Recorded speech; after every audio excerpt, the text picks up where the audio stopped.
On August 6th, 1945, the United States dropped an atomic bomb on the Japanese city of Hiroshima, right here, and then 3 days later dropped one on Nagasaki.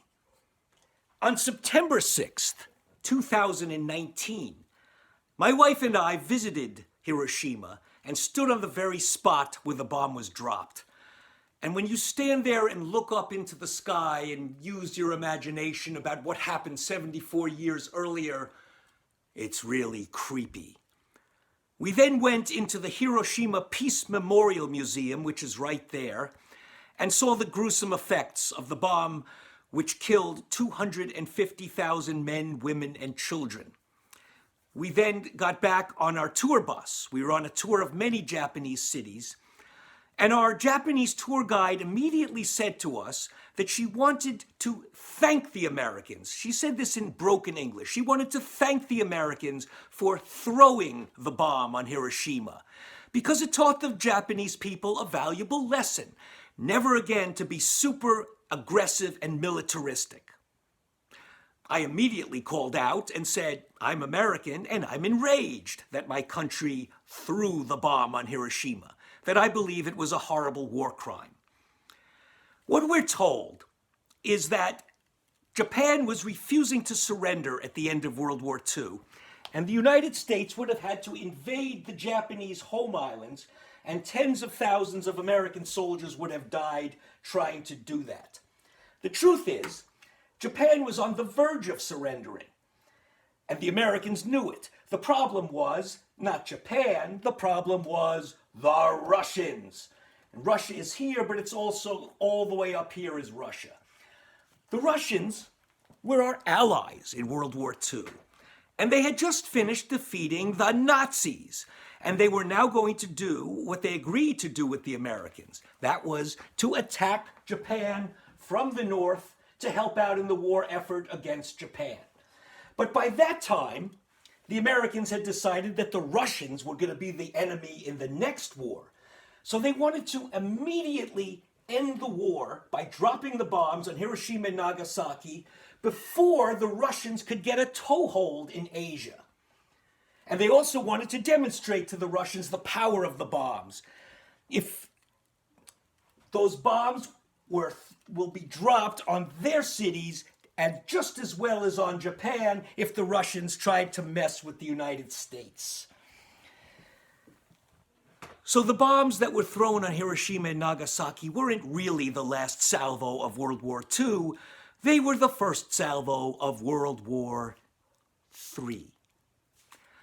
Right after the bombs were dropped, the United States occupied Japan and rewrote their constitution and added in the famous Article 9, that Japan can never again have a large offensive army. They can only have a small defensive army.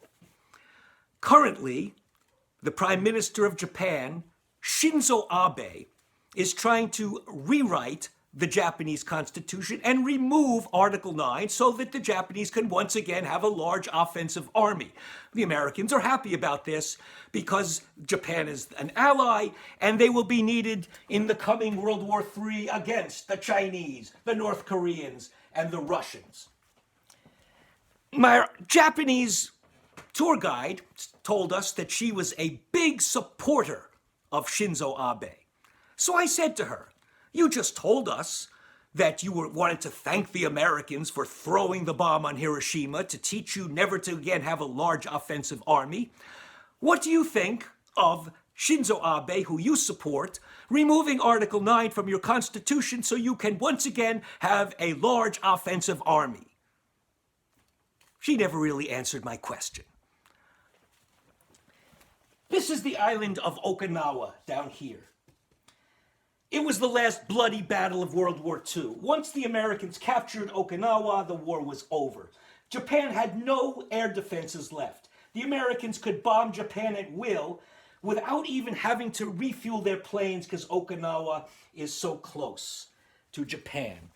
And the Americans have never left Okinawa. They're still there. The Okinawans aren't very happy. The Okinawans are actually a colony of Japan.